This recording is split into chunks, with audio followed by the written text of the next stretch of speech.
Hi YouTubers, today I'd like to do a review of my Husqvarna YTH24V48 tractor that I bought in July of last year. I've been wanting to do a review for a little while now, but I wanted to wait and get enough use out of it to give an honest review and also make sure that my review wasn't based on a couple emotional incidents that I've experienced with this particular mower. Just to let everybody know, the last mower that I owned was a 46-inch Cub Cadet, and to be honest with you, I just got tired of constantly working on the Cub Cadet mower. It seemed like every time I put it away and got it out, either a spindle would go out or something would die on it, and I'd have to get it worked on. So I did some research. The Husqvarna brand mowers seem to have a good reputation, so I went ahead and took the risk and bought one of them at Lowe's, and this is the one that I ended up with. I know we've got a lot of wind today, so I'll try to talk over the wind, and hopefully everything will sound good when I go in and edit this video. I'll start out with the good for the mower. It is a 48-inch cut, so it's a couple inches better than the Cub Cadet mower. 48-inch is the actual cutting width. It's a 3-blade cutting system, and it is a very smooth running tractor. It's very quiet. It's a lot faster. Seems to have a lot more power than the Cub Cadet or even some of the John Deere mowers that I've used in the past. One of the differences with this mower over the Cub Cadet is the location of the fuel filler. My old Cub Cadet, you had to flip open the hood compartment, and that's where you filled the gas. Had to lift the heavy gas cans up a little higher. Where here they moved it down next to the seat where some of the larger or high-end mowers are filled from. So I do like that. This one does have an adjustable seat. It has armrest, and I thought at first that would be something nice to have, make it a little more comfortable to mow. Honestly, I don't use them a whole lot. In most situations, I use the armrest in the up position. It is nice if I'm cutting my neighbor's field. He's got a much bigger field than my yard, so it is good to flip them down then, and it is a little more comfortable. You'll notice I got the bagger accessory with it, and I can't say enough about that. I love the bagger. With the Cub Cadet, I had a pull behind trailer. This is a large capacity 3-bag system, and it holds a ton of grass. It holds a ton of leaves. I'm glad I spent the extra money for that. So overall, I mean, the looks of the mower is great. Lots of power, as I mentioned, very smooth running. It's a lot quieter than the Cub Cadet. This mower does have a hydrostatic transmission. The Cub Cadet also had a hydrostatic transmission, but it seemed like the Cub Cadet just made a very loud whining noise all the time. This mower, I don't notice that whining noise at all. So that's the good for the mower. Now the bad for the mower.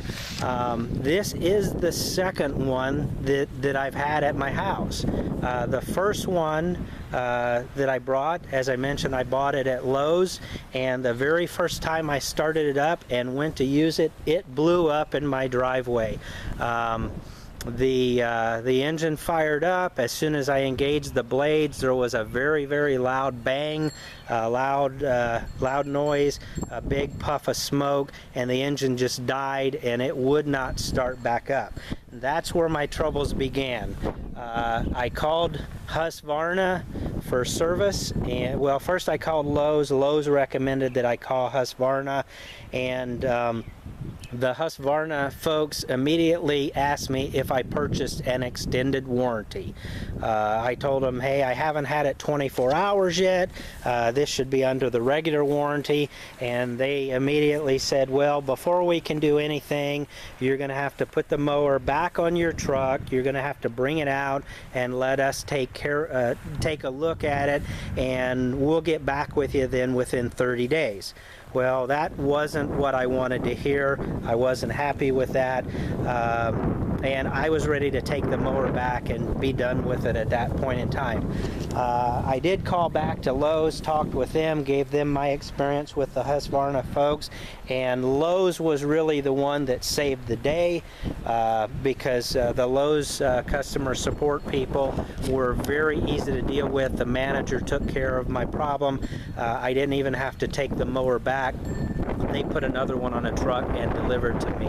So hats off to you, Lowe's, but Husqvarna, you really need a lot of work with your customers.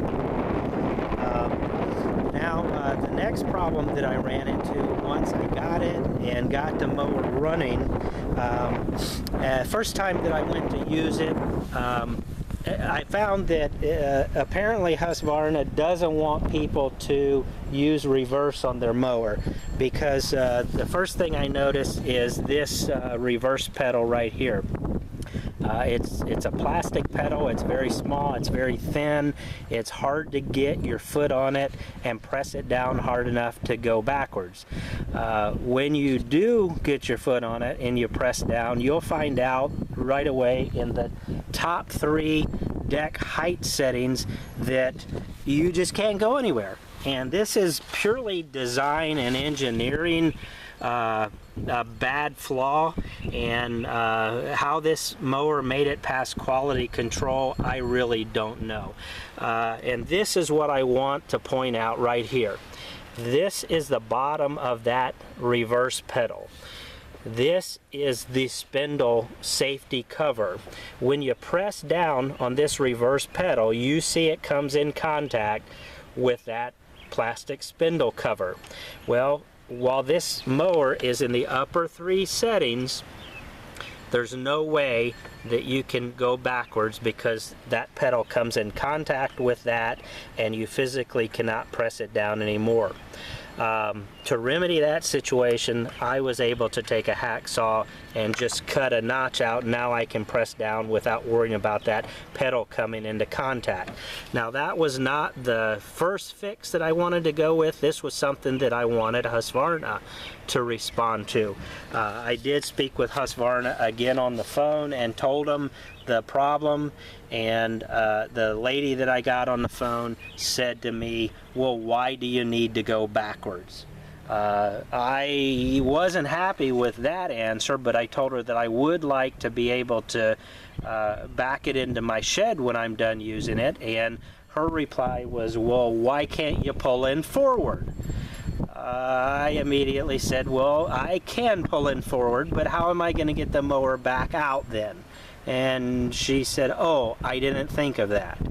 Again, poor customer service. Husqvarna, you guys have a long way to go and a lot of training with your staff. I was able to ultimately get a hold of a manager for Husqvarna. He was some type of a customer service rep, and he acted like he was not aware of the problem. After I looked online a little more, I saw a lot of people complaining about the same problem, so I found it unlikely that he had never heard of the problem. In any case, he told me he would go look at a floor model. He called me back later, said that he saw what I was referring to, and that he would call me back within a couple weeks with a replacement part. That was about 6 months ago, and I have never heard from him again. So once again, Husqvarna, you guys you got a long way to go. Other things with this tractor, One thing that I liked initially when I saw the tractor was the fuel gauge. It is in kind of a odd place, but at least it has a fuel gauge where some of the other mowers don't.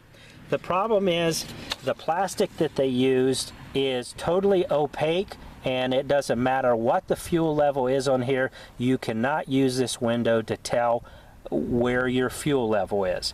So again, poor design, poor engineering flaw. How that made it through customer or quality control, I don't know. One of the other things that I found with this tractor, again, mowing in reverse or going in reverse, apparently they just don't want you to do it. Like other mowers, they do have a key setting here. You've got your start setting, your run setting. If you want to mow in reverse, you can turn your key backwards one click, and that will allow you to mow in reverse. However, if you forget to do that, and you hit the reverse pedal, the engine will die. I know that I've used Cub Cadets in the past, I've used John Deeres in the past, and normally if you forget to do that and you go in reverse, they will simply disengage the blades, which is probably a good thing. But why they chose for it to kill the motor, I don't know, but the way that it kills the motor, I'm assuming is that it cuts off the fuel supply. All I know is that the mower will start sputtering and hesitating and then ultimately die. It just doesn't seem to be a graceful way to kill the engine. Like I said, I don't know why they decided to do that. Moving on to the bagger, as I mentioned, I love the bagger for its capacity and just the amount of time that it saves, but it also has some problems. The first problem is this little indicator right here. This is a wheel that's supposed to spin around as the debris goes up through the chute. And as long as this wheel is spinning, it means that you're not full. And when it stops spinning, that's supposed to indicate that the bagger's full and it's time to stop. However, it doesn't matter. The wheel will keep spinning sometimes, even when it's totally maxed out at its capacity. Other times it'll just not spin at all, even when it's totally empty. So that's kind of useless. What I found you have to do is just reach around from the seat and fill the bag with your hand. When it feels full, it's full.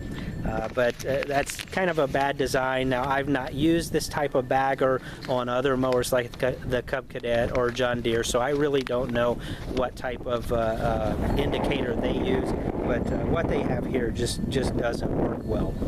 Another problem that I found with this particular bagger is the mounting assembly. You can see there's a mounting bracket that gets attached to the tractor, and you slide the bagger attachment on top of that. It's easy to remove when you don't want a bag, and all of that's good. The problem though is I'm one of those people that likes to rinse the mower off after I'm done. Well, what I found is when you rinse this off, water will run down into this tube right here, and they did not put any kind of drain holes on it. I didn't find that out till after I had rinsed the mower off 3 or 4 times, and this tube was totally full of water. And so by the time that I found that and took it off and dumped it out, of course all of the water inside had rusted, and I just don't think that's a good thing. So Husqvarna, if you're listening, I would strongly suggest that you put some drain holes or weep holes in this, just so that you don't have customers complaining about that also. Now, as I mentioned, I am one of those people that likes to rinse the mower off when I'm done. If you're like that too, you probably won't like this mower. There are tons of little crevices and cracks and items to catch debris. It's 10 times worse than rinsing off the Cub Cadet mower. I mean, it seems like every little thing on this tractor just tends to collect debris, and it's very, very difficult to rinse off. And an example that I'll give is these foot pads right here.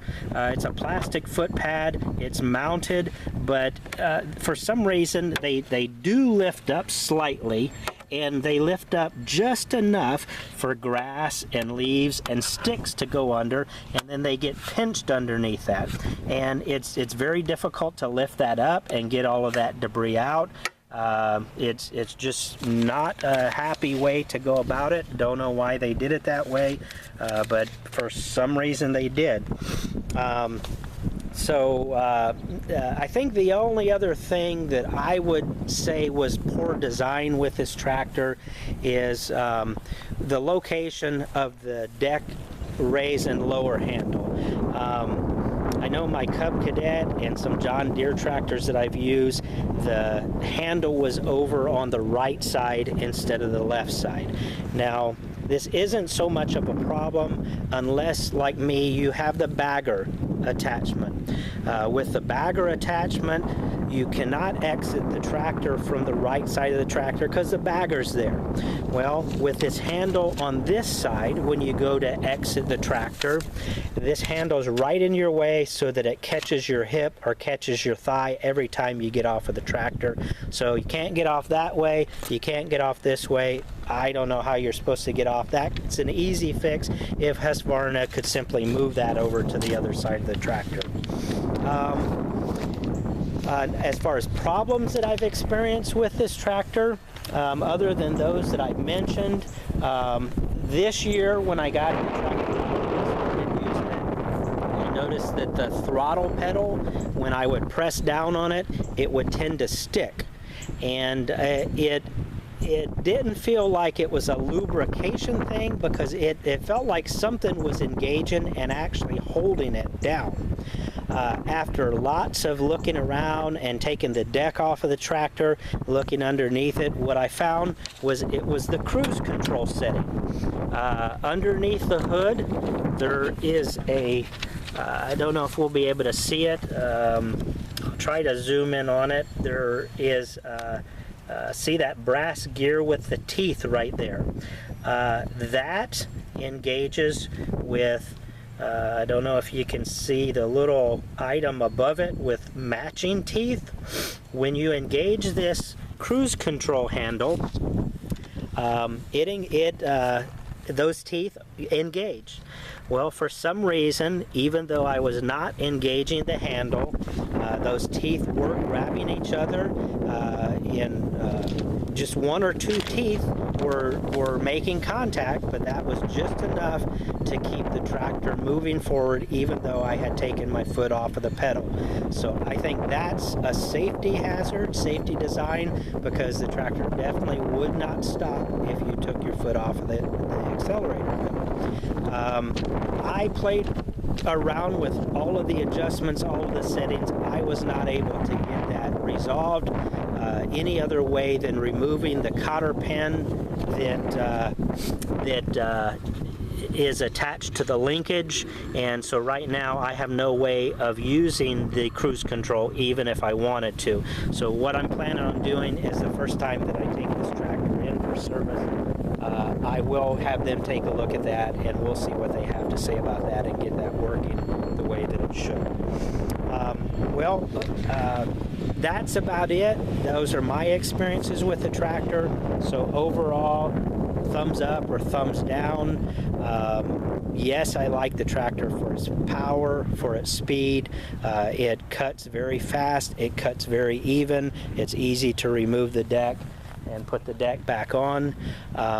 Would I buy this tractor again, given the option? I would say yes, I would buy from Lowe's, but I don't think I would buy from Husqvarna, simply because I found their customer service to be so poor and unaccommodating. So that's my review of this tractor. I hope it helps you decide whether you want to buy one or not. As I mentioned before, if anyone from Husqvarna watches this review and hears what I had to say, I hope you'll get a hold of me. Well, this is Jim and Jenny from Ohio. I hope you've enjoyed this video. Take care.